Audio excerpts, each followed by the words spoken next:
mu kwezi kwa karindwi muri uyu mwaka wa 2026 u Rwanda ruzizihiza isabukuru y'imyaka 32 rubohowe n'ingabo zahoze ari za RPF Inkotanyi zari ziyobowe na nyakubahwa Perezida Paul Kagame. Kubohorwa k'u Rwanda ni inkuru izabarwa igihe kirekire kubera ko n'urugamba rwashyize iherezo kuri jenoside yakorewe abatutsi yahitanye abasaga miliyoni. Ukubohorwa k'u Rwanda kwatangije ikindi gisekuru gishya cyo kubaho k'u Rwanda rushya rwabaye urwa bose. U Rwanda rwateye imbere mu bice byose ariko cyane cyane mu gisirikare. Reka tuvuge ko uru rwego rwarinze igihugu mu myaka 32, uyu munsi abanyarwanda bakaba ari abaturage batekanye kubera igisirikare cy'u Rwanda. RDF, Rwanda Defense Force, ni igisirikare cyatumye benshi bifuza kuba abasirikare. Igisirikare cy'u Rwanda RDF ni igisirikare cyubakiye ku murage n'amateka ndetse n'ibigwi by'ingabo za RPF Inkotanyi z'umuryango RPF Inkotanyi zarwanya urugamba rwo kubohora igihugu no guhagarika jenoside yakorewe abatutsi. Nyuma y'urwo rugamba rwo kubohora igihugu no guhagarika jenoside yakorewe abatutsi, icyari igisirikare cy'u Rwanda cyitwaga FAR cyaratsinzwe, kirasenyuka, kirahunga. Nibwo noneho igisirikare cyahoze ari icya RPF Inkotanyi cyahindutse igisirikare cy'igihugu ku izina rya Rwanda Patriotic Army RPA. Kuva icyo gihe mu mwaka wa 1994 kugera mu mwaka wa 2002 cyitwaga gutyo. Nyuma cyahinduriwe izina bishingiye ku itegeko nimero 19 akarongo 2002 ryo ku itariki ya 17 y'ukwa gatanu mu mwaka wa 2002, aho mu mavugurura yakozwe izina ry'igisirikare cy'u Rwanda RPA ryahindutse RDF, Rwanda Defense Force. Iri ni ryo zina cyitwa uyu munsi. Ku rundi ruhande, ushingiye ku itegeko nshinga rya Repubulika y'u Rwanda ryo ku itariki ya 4 y'ukwa karindwi mu 2003 ryavuguruwe mu 2015, igisirikare cy'u Rwanda RDF ubu kigizwe n'ubuyobozi bukuru High Command Council of RDF, abakozi bakuru ba RDF, General Staff of the RDF, igisirikare kirwanira ku butaka Rwanda Land Force, igisirikare kirwanira mu kirere Rwanda Air Force, inkeragutabara Reserve Force ndetse n'imitwe yihariye mu ngabo. Iki ni igisirikare gifite inshingano zirimo kurinda ubutaka n'ubusugire bwa Repubulika, gukorana n'izindi nzego z'umutekano mu kurinda rubanda n'ibyabo no gutuma amategeko yubahirizwa. Bashinzwe kandi kugira uruhare mu bikorwa by'ubutabazi mu gihe kibiza no gutanga umusanzu mu iterambere ry'igihugu. Ingabo zirwanira ku butaka n'ingabo zirwanira mu kirere ni ingabo zikora akazi ka gisirikare ku buryo buhoraho, mu gihe inkeragutabara zidakora akazi ka gisirikare mu buryo buhoraho, ariko zishobora kwitabazwa igihe bibaye ngombwa no mu bihe bidasanzwe nk'intambara, bakaba bakwifashishwa nk'ingabo zihoraho. Igisirikare cy'u Rwanda nk'ahandi hose ku isi kigira abayobozi, imitwe itandukanye n'amapeti, bakanagenda barutanwa mu nshingano no mu bushobozi. Abagize ubuyobozi bw'ingabo z'u Rwanda ni umugaba w'ikirenga w'ingabo z'u Rwanda. Uyu niwe muyobozi w'ikirenga cyangwa se uruta abandi bose mu gisirikare cy'u Rwanda. Izi nshingano ziba ari za Perezida wa Repubulika. Ukurikiraho ni Minisitiri w'Ingabo. Uyu ni umuyobozi wa Minisiteri ifite ingabo mu nshingano, akaba ari umwe mu bagize guverinoma. Uwa gatatu ni umugaba mukuru w'ingabo z'u Rwanda, niwe muyobozi w'igisirikare akagenzura byose mu gisirikare. Ku mwanya wa 4 hari abagaba b'ingabo. Aba ni abayobora amashami y'igisirikare arimo ingabo zirwanira ku butaka, ingabo zirwanira mu kirere, inkeragutabara ndetse n'ishami rishinzwe ubuzima. Ku mwanya wa 5 mu buyobozi bw'igisirikare cy'u Rwanda hari abagaba b'ingabo bungirije. Inshingano mu gisirikare cyangwa se kubahana gushingira ku ipeti na nimero iranga igihe umusirikare yinjiriye mu kazi. Uruhererekane rwo gutanga amabwiriza cyangwa se chain of command mu gisirikare cy'u Rwanda atangwa mu buryo buva ku musirikare ufite ipeti rikuru kujya ku musirikare ufite ipeti ryo hasi. Ubuhangange bw'ipeti ntabwo burangirira kubera kuretse kugena imirimo, ipeti ni naryo rigena icyiciro umusirikare abarizwamo mu gisirikare cy'u Rwanda. Kuva mu mwaka wa 1994 kugera mu 2022 ingabo z'u Rwanda zambaraga amapeti yazo ku rutugu, ariko kuva mu kwezi kwa mbere mu 2023 igisirikare cy'u Rwanda cyafashe umwanzuro wo kwambara amapeti mu gituza mu mwambaro w'akazi, ariko mu mwambaro w'ibirori amapeti aguma ku rutugu. Ni icyemezo cyatangiye kubahirizwa kuva ku itariki ya 9 y'ukwa mbere mu 2023. Kwambara amapeti mu gituza, igisirikare cy'u Rwanda kibihuje n'ibindi bisirikare bikomeye ku isi birimo igisirikare cya Leta Zunze Ubumwe za Amerika cyangwa se igisirikare cy'ubwami bw'Ubwongereza. Nk'uko twabivugaga mu kanya, amapeti agena icyiciro umusirikare abamo mu gisirikare. Ubu mu gisirikare cy'u Rwanda harimo ibyiciro bigera kuri 6 bishingiye ku mapeti. Birimo icyiciro cya mbere cy'abasirikare bato kirimo amapeti ya soldat na caporal. Uyu soldat ni uzwi nka private. Icyiciro cya kabiri kirimo amapeti y'abasuza ofisiye bato, nibo sergent na premier sergent. Icyiciro cya gatatu ni abasuza ofisiye bakuru barimo sergent major, adjudant na adjudant chef. icyiciro cya kane kigizwe n'abaofisiye bato barimo sous-lieutenant, lieutenant na capitaine. Icyiciro cya gatanu ni abaofisiye bakuru barimo major, lieutenant colonel na colonel. Icyiciro cya gatandatu ari nacyo kiri hejuru mu gisirikari ni icyiciro cy'amapeti y'abaofisiye general. Abo ni brigadier general, general major, lieutenant general na general. Umuyobozi ufite ububasha bwo kuzamura mu ntera umusirikari ashobora kumuha ipeti ryisumbuye ry'agateganyo kugira ngo akore imirimo ijyanye naryo. Ibi ngibi banabyita ko uwo musirikari yatijwe ipeti. Uwatijwe ipeti ry'agateganyo ararisubiza iyo imirimo yatumye aritizwa irangiye. Icyakora umuyobozi ufite ububasha bwo kuzamura mu ntera umusirikari ashobora kwemeza ipeti ry'agateganyo ku buryo bwa burundu. Abasirikari bafite ipeti rimwe nabo ntabwo baba bangana. Hagati y'aba basirikari bafite ipeti rimwe ubusumbane buba rwashingiwe ku kazi umusirikare ashinzwe, itariki yo kuzamurwa mu ntera na nimero ndangamusirikari. Ni ukuvuga inimero igaragaza igihe umusirikare yinjiriye mu kazi. Ku rubuga rwa internet rwa Minisiteri y'Ingabo hagaragaraho uko amapeti y'abasirikare b'u Rwanda ateye. Caporal cyangwa se corporal ni ipeti rigaragazwa n'inyuguti cyangwa se ikimenyetso cya V ebyiri zikurikiranye imwe hejuru y'indi. Sergeant ipeti rye rigaragazwa na V eshatu zikurikiranye imwe iri hejuru y'indi. Premier sergeant cyangwa staff sergeant ni V eshatu zikurikiranye imwe iri hejuru y'indi ariko V ya gatatu ikaba ifunze. Sergeant major cyangwa se sergeant major ni V eshatu zikurikiranye imwe iri hejuru y'indi ariko iya gatatu ikaba ifunze ndetse hejuru yayo hakaba hakandi karongo gahese. Adjutant cyangwa se warrant officer 1 ni V eshatu, iya gatatu ikaba ifunze ariko hejuru hariho uturongo tubiri duhese. Adjutant chef cyangwa warrant officer 2 ni V eshatu zikurikiranye imwe hejuru y'indi, iya gatatu ikaba ifunze hejuru hakabaho uturongo tubiri duhese n'inyenyeri imwe. Sous-lieutenant cyangwa second lieutenant ni inyenyeri imwe. Lieutenant ni inyenyeri ebyiri, capitaine ni inyenyeri eshatu, major ni ikirango cya Repubulika, lieutenant colonel ni ikirango cya Repubulika y'u Rwanda n'inyenyeri imwe, colonel ni ikirango cya Repubulika y'u Rwanda n'inyenyeri ebyiri, brigadier general ni ikirango cya Repubulika y'u Rwanda inyenyeri imwe n'inkota ebyiri zinyuranyemo. General major ni ikirango cya Repubulika y'u Rwanda inyenyeri ebyiri n'inkota ebyiri zinyuranyemo. Lieutenant general ni ikirango cya Repubulika y'u Rwanda inyenyeri eshatu n'inkota ebyiri zinyuranyemo. General ni ikirango cya Repubulika y'u Rwanda inyenyeri enye n'inkota ebyiri zinyuranyemo. Iri peti rya general w'inyenyeri enye niryo peti riruta yandi yose mu gisirikare cy'u Rwanda ndetse abarigezeho muri iyi myaka 30 ntabwo ari benshi cyane kubera ko ubu uretse umugaba w'ingabo z'u Rwanda General Mubarak Muganga, General Jean Bosco Kazura ndetse na General Patrick Nyamvumba nawe wabaye umugaba mukuru w'ingabo, abandi bageze kuri iri peti bagiye mu kiruhuko cy'izabukuru barimo General James Kabarebe na General Fred Ibingira ndetse undi warigezeho ni Lt General Gatsinzi Marcel witabye Imana mu 2023. Iri peti ni ry'ubuhangange bukomeye. Ku rundi ruhande tugarutse ku ngabo zirwanira ku butaka zigizwe n'imitwe irwana, imitwe yunganira y'irwana, imitwe yunganira mu bikoresho hamwe n'amashuri y'ingabo zirwanira ku butaka. Ingabo zirwanira ku butaka ziyoborwa n'umugaba w'ingabo zirwanira ku butaka. Ingabo zirwanira ku butaka kandi zigira abasirikare bahora biteguye intambara bafite ubumenyi bunyuranye kugira ngo bahorane ubushobozi bwo guhora ku isonga mu gukumira ibitero cyangwa se kubigaba mu buryo buhamye bikorewe ku butaka. Ingabo zirwanira mu kirere zo zigizwe n'imitwe y'indege ziguruka, umutwe ushinzwe ubusugire bw'igihugu n'amashuri y'ingabo zirwanira mu kirere. Ingabo zirwanira mu kirere ziyoborwa n'umugaba w'ingabo zirwanira mu kirere. Ingabo zirwanira mu kirere zigomba kugira abasirikare bahora biteguye intambara bafite ubumenyi bunyuranye kugira ngo bahorane ubushobozi bwo guhora ku isonga mu gukumira ibitero cyangwa kubigaba mu buryo buhamye bikorewe mu kirere. Inkeragutabara zo zigizwe n'abanyarwanda binjira muri uwo mutwe ku bushake. Inkeragutabara zigizwe n'ingabo zirwanira ku butaka hamwe n'inzobere. Inkeragutabara zirwanira ku butaka zibarirwa mu mitwe 5 iri mu ntara enye n'umujyi wa Kigali. Inkeragutabara z'inzobere zo zigizwe n'ingabo n'abasivile bafite ubumenyi bwihariye nko mu by'imbunda n'imikorere yazo, amategeko, ubuvuzi, ikoranabuhanga, ubukanishi ndetse no mu bijyanye no gutwara imodoka cyangwa se indege, hakiyongeraho n'abasezerewe. Ku kijyanye n'abayobozi b'iki cyiciro cy'inkeragutabara, umugaba w'inkeragutabara n'umwungirije batoranwa muri ba officier general b'ingabo z'u Rwanda bakora umwuga nk'akazi gahoraho. Abayobozi b'inkeragutabara zirwanira ku butaka batoranwa muri ba officier bo mu ngabo z'u Rwanda bakora cyangwa badakora umwuga nk'akazi gahoraho. Inkeragutabara z'inzobere zo ziyoborwa n'umu officier mukuru uyoborwa mu buryo butaziguye n'umugaba mukuru w'inkeragutabara, agatoranwa mu ngabo z'u Rwanda zikora cyangwa zidakora umwuga nk'akazi gahoraho.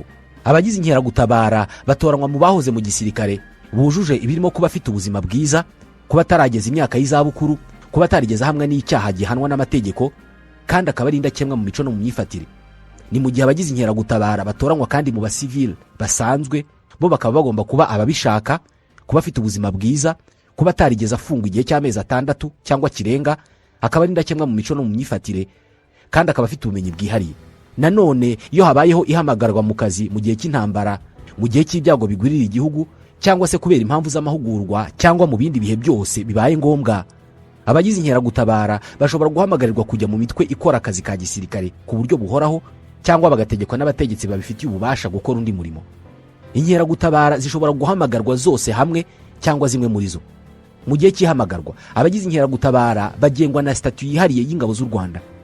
Uguhamagarwa kw'inkeragutabara zose hamwe cyangwa zimwe muri zo n'igihe bigomba kumara byemezwa n'umugaba w'ikirenga w'ingabo z'u Rwanda, ubwo ni nyakubahwa perezida wa Repubulika. Ibijyanye n'amapeti no kuzamurwa mu ntera by'inkeragutabara bigenwa hakurikijwe uburyo busanzwe buteganywa muri statut yihariye y'ingabo z'u Rwanda. Mu buzima bwabo bwa buri munsi, abagize inkeragutabara bemerewe nta zindi mbogamizi gukora imirimo ya gisivile iyo ari yo yose bihitiyemo, hubahirijwe ibiteganywa n'amategeko. Ariko babujijwe gukorana n'imitwe ya gisirikare yo hanze y'igihugu cyangwa inzego z'umutekano z'ibindi bihugu mu buryo bwahungabanya umutekano w'igihugu. Ikindi babujijwe ni ukujya hanze y'igihugu atabimenyesheje inzego zimuyobora, cyangwa se bakaba bamena amabanga bamenye bari mu kazi ka gisirikare. Babujijwe kandi gufatanya n'udutsiko twigaragambya cyangwa kugira uruhare mu bikorwa bigamije gukora imyigaragambyo. Uretse ibyo, abagize inkeragutabara bitabira amahugurwa n'inyigisho bya gisirikare mu buryo bugenwa n'umuyobozi ubifitiye ububasha. Umutwe w'inkeragutabara ufite urwego rushinzwe gutegura amahugurwa y'abagize inkeragutabara no korohereza abiga muri za kaminuza kugira ngo bagire ubumenyi bwihariye.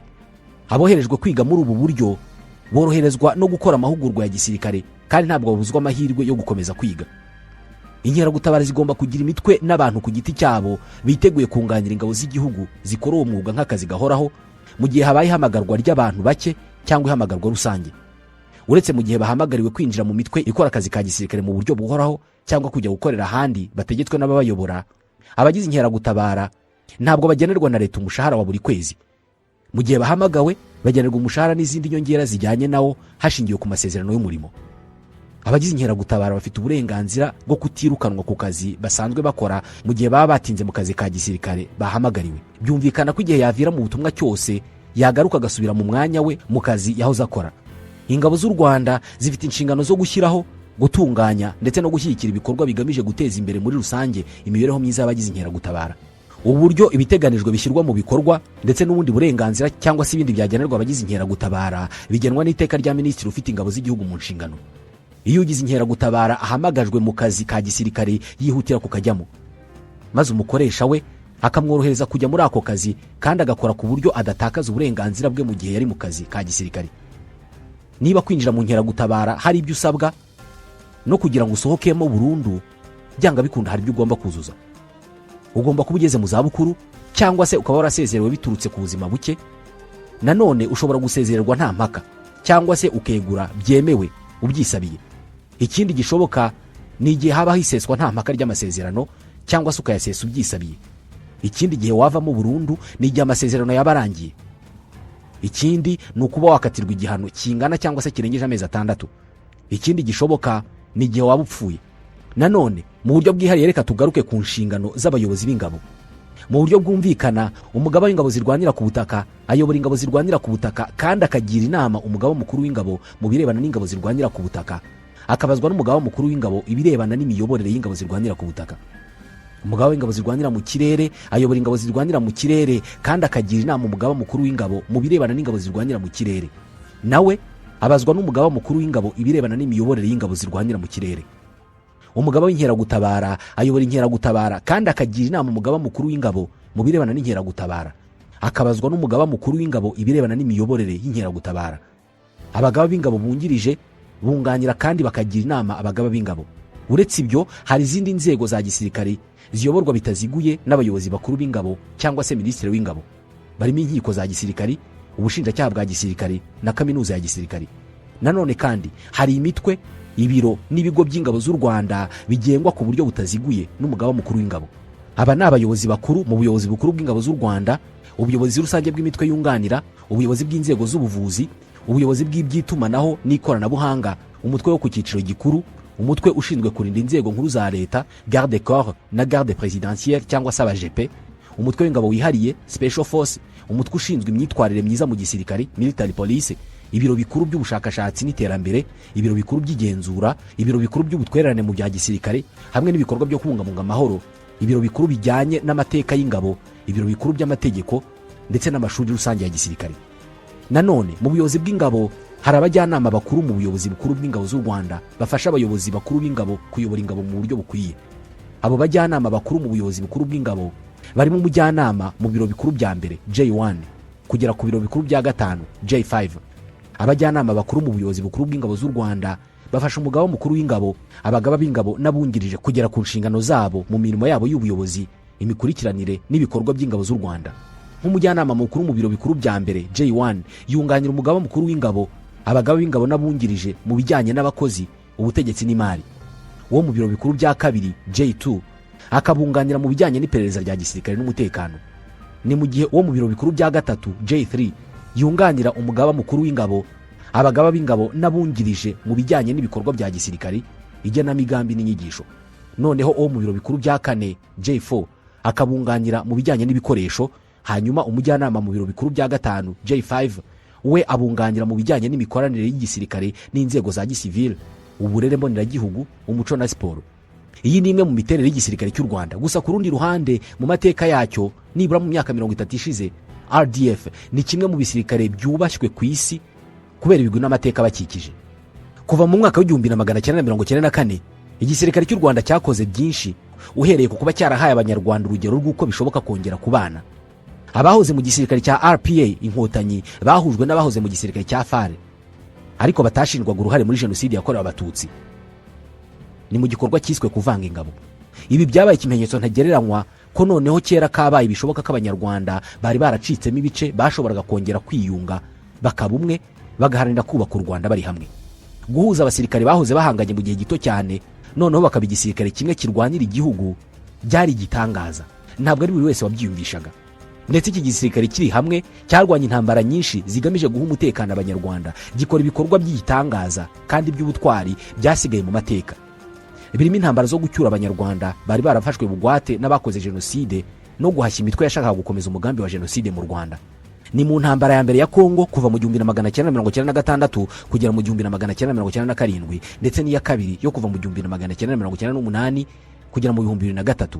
Ndetse kandi iki gisirikare cyakoze byinshi mu rugamba rwo guhangana n'intambara z'abacengezi n'abandi bashaka kugarura intambara n'amacakubiri mu Rwanda. Igisirikare cy'u Rwanda muri iyi myaka yose kuva mu 1994 kugeza uyu munsi cyahindutse ingingo yagarutse kenshi mu mitwe y'inkuru z'ibitangazamakuru mpuzamahanga kubera ibikorwa cyakoze. Uretse intambara nyinshi cyarwanye n'ibikorwa by'akataraboneka nka operation yiswe Kitona, kuva mu 2004 ingabo z'u Rwanda zubatse ibindi bigwi mu bikorwa byo kubungabunga amahoro ku isi mu bihugu bitandukanye. Uhereye mu 2004 igisirikare cy'u Rwanda cyagiye mu butumwa bw'umuryango w'abibumbye ndetse n'umuryango wa Afurika yunze ubumwe bwo kubungabunga amahoro mu bihugu bitandukanye. Ni ubutumwa burimo AMIS muri Sudani kuva mu kwa 8 mu 2004 kugera mu kwa 12 mu 2007. Harimo ubwitwa UN MIS nanone muri Sudani kuva mu kwa 11 mu 2005 kugera mu kwa 9 mu 2010.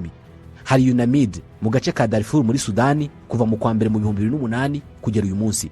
Hari UNMIS muri Sudani y'Epfo kuva mu kwa 4 mu 2012 kugera uyu munsi. Hari MISCA kuva mu kwa 2 kugera mu kwa 9 mu 2014 ubwo yahindukaga MINUSCA.